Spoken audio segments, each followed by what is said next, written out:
Ahora, Jaime Cacharrón, director europeo de marketing en Red Bull.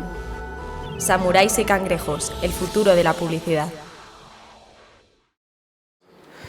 Genial, porque vengo a hablaros de Japón del siglo XII. En Japón, durante el siglo XII estaba gobernado por un clan de guerreros samuráis, los Heike. Su líder moral era un niño de 7 años, el emperador Antoku, siempre protegido por su abuela Nidono. Los Heike estaban en guerra con los Genji, otro clan samurái, por su derecho ancestral a la sucesión al trono. Después de muchos años de lucha, el encuentro final entre los dos clanes tuvo lugar un día en abril de 1185 en una batalla naval que tuvo lugar frente a las costas de Dan no Ura. Los Heike, sabiendo que estaban en inferioridad y dando la batalla ya por perdida, para conservar el honor que tan importante es en la cultura japonesa, decidieron arrojarse al mar con sus pesadas armaduras. El emperador Antoku, en brazos de su abuela, corrió el mismo destino y en ese día acabó con la dinastía de su familia. Solo 44 Heike sobrevivieron, todas mujeres, y desde entonces se dedicaron a vender flores a los pescadores que faenaban en esa bahía. Esas mujeres y su descendencia empezaron a conmemorar un festival en memoria del emperador Antoku y de todos los valientes guerreros que murieron aquel día. Cuenta la leyenda que en la bahía de Dan no Ura todavía cientos de samuráis vagan por las aguas, por el fondo de esa bahía, reencarnados en la forma de cangrejos. Y lo cierto es que incluso hoy en día, en esa zona de la costa y no en otra, encontramos unos cangrejos especiales que tienen unas marcas muy particulares en el caparazón que les otorgan el aspecto de un feroz guerrero samurái. Son los cangrejos Heike. Os cuento esto porque a mí la historia siempre me ha interesado, especialmente porque para entender el presente y ser capaz de predecir el futuro es imprescindible conocer los detalles del pasado. Aquí estamos para hablar del futuro de la publicidad y tal vez, por eso solo tal vez, tenga sentido que miremos un poco hacia atrás. La publicidad tal como la conocemos hoy comenzó alrededor del principio del siglo XIX con la revolución industrial. El auge del consumo, la producción en masa, hicieron que como ventaja competitiva los que vendían productos o servicios tuvieran que recurrir al ejercicio publicitario para encontrar una forma distinta de llegar al consumidor. Un poco más adelante, en los años 20, la publicidad pasó de ser, como era en un principio, en prensa y en blanco y negro, a ser algo más, un ejercicio creativo, un ejercicio artístico con el desarrollo de la impresión en color.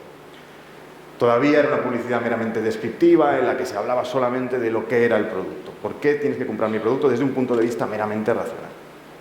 Fue en los años 60, con los grandes Ogilvy, Burnett, Philip Kotler, etc., cuando pasamos de la publicidad de la razón a la publicidad de la emoción. Empezamos a trabajar de tal manera que intentábamos llegar al corazón de los consumidores.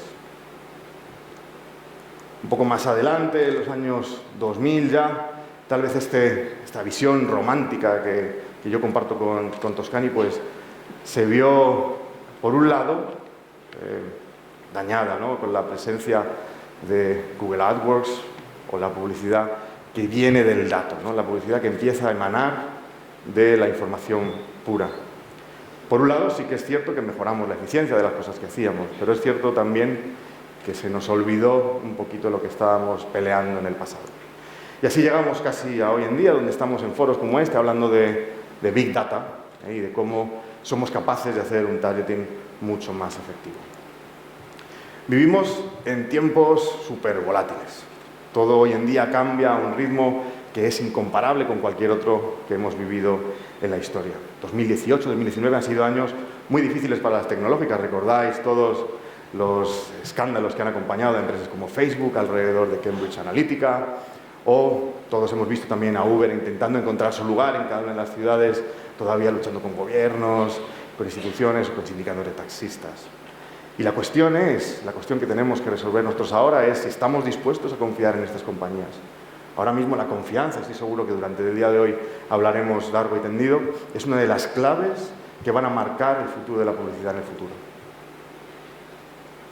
Por otro lado, hemos visto recientemente, el feminismo reclama su lugar en la sociedad. El target femenino, tal como lo hemos tratado hasta ahora, tenemos que empezar a trabajarlo de otra manera. Hay que mirarlo desde otro prisma. Y el masculino también, porque existe una nueva masculinidad que viene junto con este feminismo que tenemos hoy en día en las calles en justicia. Pasamos del share of throat al share of mind. Cada vez es más importante tener un espacio en la mente del consumidor. Y la forma que tenemos para conseguirlo es desarrollando iniciativas de marketing que van más allá de lo visual y trascienden a lo que llamamos el marketing de los sentidos. Seguimos hablando de los Gen Z, como si todavía tuvieran 14, 15 años todos de ellos, pero lo cierto es que algunos tienen ya hijos. Y no podemos perderlos de vista, tenemos que seguir viendo cómo evolucionan y hacia dónde van. Y por último, sí que es cierto que vivimos todos inmersos en un mundo online, pero cada vez necesitamos más tener experiencias intensas en el mundo offline. Si miramos hacia el futuro, también estas tendencias que hoy en día nos encontramos se desarrollan y proyectan una sombra que hoy en día también tenemos muy presente. Y para articular esta parte de alguna manera, he decidido hablar primero de cómo vemos el futuro, cómo el consumidor se enfrenta, qué es lo que espera de la publicidad del consumidor más adelante. En segundo lugar, la plataforma, que ha tenido un papel muy importante en los últimos años y lógicamente seguirá teniéndolo más adelante. Y por último, el anunciante, las marcas, la marca que yo represento entre otros, por ejemplo. Empezando en el caso del consumidor, que a veces nos pensamos que es el que se adapta a las tendencias que existen, pero no, es el consumidor quien las crea. El consumidor en el futuro espera de nosotros que le demos una publicidad sin que se entere. No se lo digáis a nadie, pero el consumidor no quiere ver publicidad. No tiene interés en lo que le queremos vender. Sin embargo, sí que está interesado en el contenido que él directamente quiere buscar. Y si conseguimos introducir la publicidad ahí dentro, llegaremos a donde queremos llegar. Por otro lado, cada vez más espera encontrar productos exclusivamente para él. Quiere que nos anticipemos a sus necesidades, quiere que sepamos qué es lo que está esperando y identificarse plenamente con lo que tiene entre las manos. Por eso marcas como nosotros estamos permanentemente intentando ofrecerles algo que se reconozcan, que lo noten como algo 100% suyo. Lo quiere todo para ayer, quiere todo cuanto antes. Amazon se pelea por bajar los tiempos de entrega y es posible que en un futuro tal vez no muy lejano el consumidor ni siquiera espere a que le entreguemos algo y tenga la capacidad de imprimirlo en su casa. En segundo lugar, nos hablaba de la plataforma, ese intermediario que se ha convertido ahora mismo en un player tan importante casi como la marca o el anunciante. Por un lado, sabemos que disponemos o que disponen de millones o muchísimos ceros de bytes de data que recogen nuestra información, recogen quiénes somos, pero todavía está por ver si vamos a seguir capaces de mantener el ritmo que existe ahora mismo de ingesta de datos a la vez que somos capaces de sacar algo útil de eso. Somos capaces de analizarlo para pasar del Big Data al Big Picture, encontrar algo que nos dé información, que nos cuente algo útil e interesante. Las plataformas y los que manejan esos ingentes datos de información se enfrentan a no solamente riesgos que giran en torno a la protección de datos, sino a conflictos plenamente morales. Uno de ellos, por ejemplo, es la pérdida de incertidumbre. Los modelos que hoy en día son capaces de predecir sobre nosotros, cosa que ni siquiera nosotros sabemos, pueden afectar claramente al comportamiento de las empresas que se relacionen con cada uno de nosotros. Y en tercer lugar, lo sabemos, la tecnología está en permanente evolución y la forma en la que las plataformas sean capaces de utilizarlo esto dará forma al futuro nuestro de la publicidad. Entre otras cosas, por ejemplo, la existencia de la cámara de fotos en nuestro teléfono móvil ha pasado de ser algo que servía para capturar momentos más adelante se convirtió en una herramienta para compartir esos momentos con nuestros amigos. Y a partir de ahora tenemos un futuro muy excitante en el que la inteligencia artificial nos va a servir, nos va a convertir esta cámara como un elemento que nos ayude a explorar el mundo que tenemos alrededor. Y por último, no puedo dejar de hablar, lógicamente, de los anunciantes, las marcas. Por un lado, y creo que también va a ser otro de los puntos que hablemos durante el día de hoy, seguimos buscando el máximo retorno a la inversión. Naturalmente, las marcas queremos que nuestro dinero sea lo más rentable posible, no hay otra forma de verlo. Pero sí que es cierto que esta máxima que estableció el empresario John Wanamaker se mantiene. La mitad del presupuesto que invertimos en marketing es dinero malgastado. La cuestión es que no sabemos cuál de las dos mitades es. Cada día mejoramos, cada día vamos hacia un mejor conocimiento de cuál es el retorno, pero yo sigo pensando que esto se mantendrá y de hecho me alegro de que sea así porque mantendrá esa pequeña incertidumbre, ese sentido común, esa forma que tenemos nosotros de ver las cosas casi desde dentro. En segundo lugar, es cierto que cada vez nuestro marketing mix se complica, tenemos más opciones para ejercer la publicidad, ¿no? Hoy en día, por ejemplo, podemos pasar de 20.000 tipos de plataformas, pero también tenemos que ser capaces de incorporar marketing de influencers, por ejemplo. Lo que sí es cierto, y esto también ha ocurrido siempre y se mantendrá en el futuro, es que las marcas más potentes son las que crecen más rápido. La marca sigue siendo extraordinariamente importante para el consumidor y en el mundo tan globalizado en el que vivimos, estar bien protegido desde ese punto de vista es imprescindible, porque sabemos que las marcas que tienen más peso, con un brand equity mayor, crecen más. Así que, teniendo esto en cuenta, a partir de ahora lo que necesitamos es utilizar las herramientas que tenemos delante para seguir construyendo casos de éxito. Si yo tengo que encontrar una forma de hacer marketing, una herramienta que pienso que es especialmente potente, es sin duda el storytelling, alrededor del marketing de contenidos. Una buena historia genera en el consumidor una emoción. Esta emoción deja una huella en la memoria. Cuando alguien ha dejado una huella en la memoria, estás inmediatamente disponible mentalmente para eso. Y cuando tienes algo disponible, eres capaz de generar un acto de compra, un comportamiento. El storytelling, el marketing de contenido, responde a muchas de las cosas que hemos visto hasta ahora. Por un lado, es discreto, por lo tanto el consumidor no lo percibe como publicidad, es creíble, porque lo que está ocurriendo ha ocurrido en realidad, no está en un escenario, no está de alguna manera preparado, es más eficiente, porque la inversión es siempre menor al retorno que obtienes en medios y genera un engagement mucho más alto. Al final lo que queremos las marcas es que la gente preste atención a lo que tenemos que contar, que esté mucho tiempo con eso delante.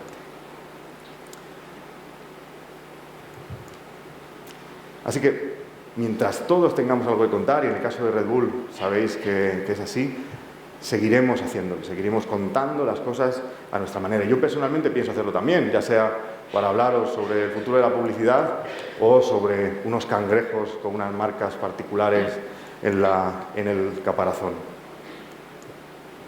Os decía al principio que para entender el presente es imprescindible tener claro cuáles son los detalles del pasado. Y os contaba también al principio que en el Japón del siglo XII murieron un montón de guerreros samuráis ahogados en las costas de una bahía al lado de un pueblo de pescadores, y sabemos que después había unos cangrejos con unas marcas especiales en el caparazón, y la cuestión es, ¿hay una relación entre una cosa y la otra? Y la respuesta es que sí. Lo que ocurrió en la bahía de Dan-no-ura es que los pescadores que allí faenaban, cada vez que recogían un cangrejo que tenía, por remoto que fuera, el aspecto de un guerrero samurái, conociendo la leyenda, lo que hacían era devolverlo al agua, mientras que los cangrejos que tenían el caparazón liso acababan en la cena de algún aldeano. Y de esa manera, en un ejercicio de selección artificial, acabaron dando forma a lo que hoy en día son los cangrejos Heike.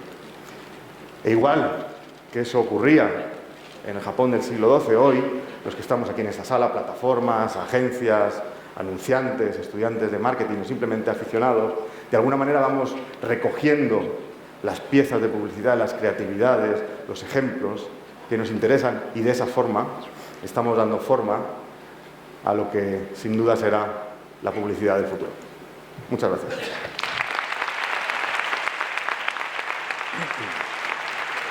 Muchas gracias, Jaime.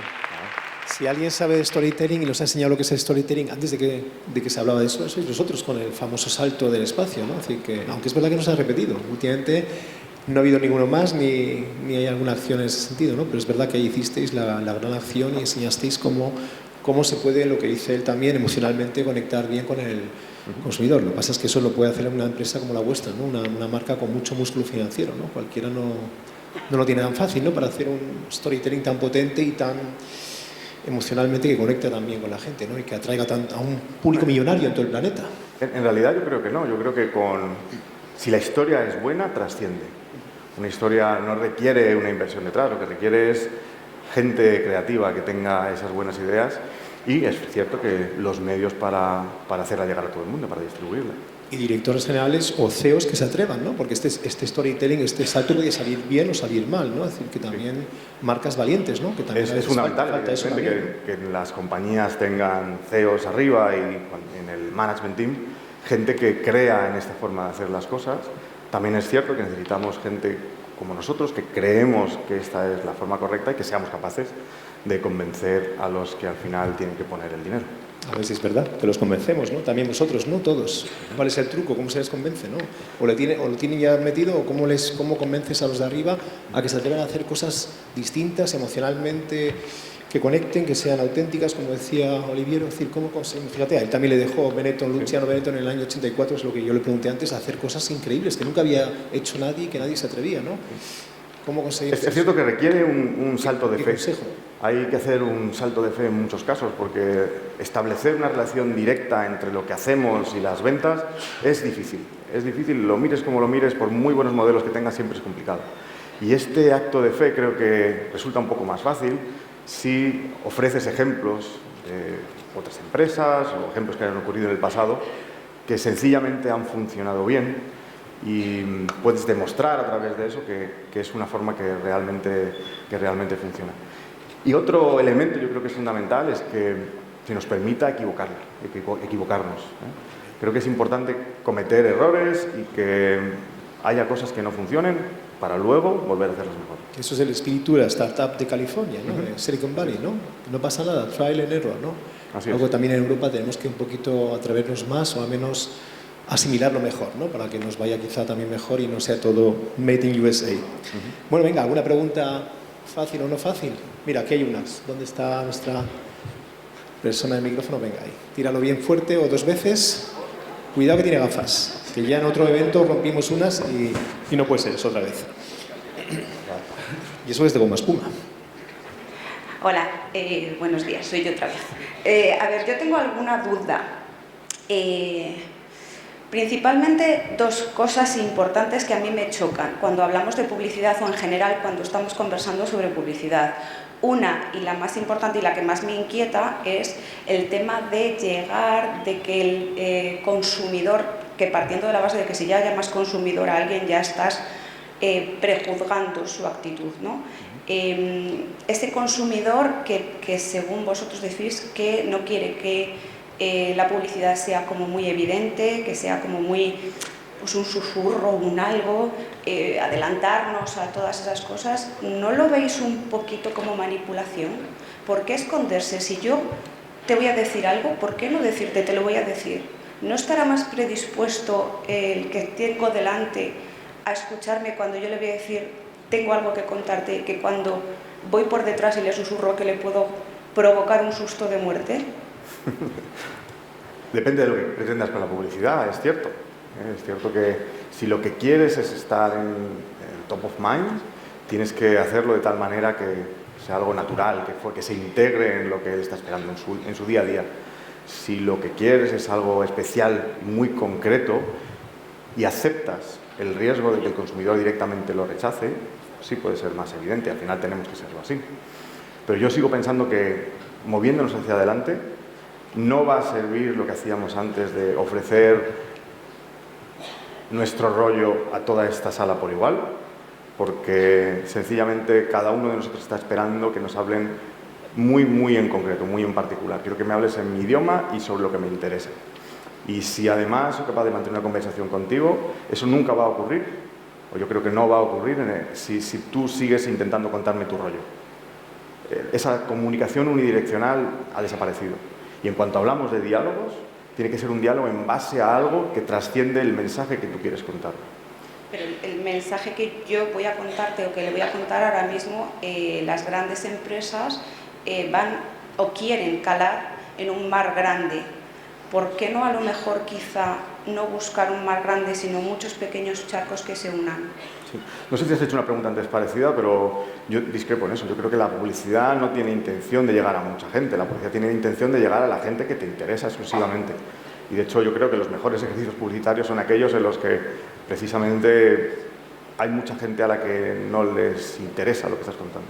Que no se van a sentir de alguna manera implicados en lo que tú estás intentando comunicarles, ¿no? Así que estoy de acuerdo contigo, hay que ir a pequeños grupos de gente, sin duda alguna.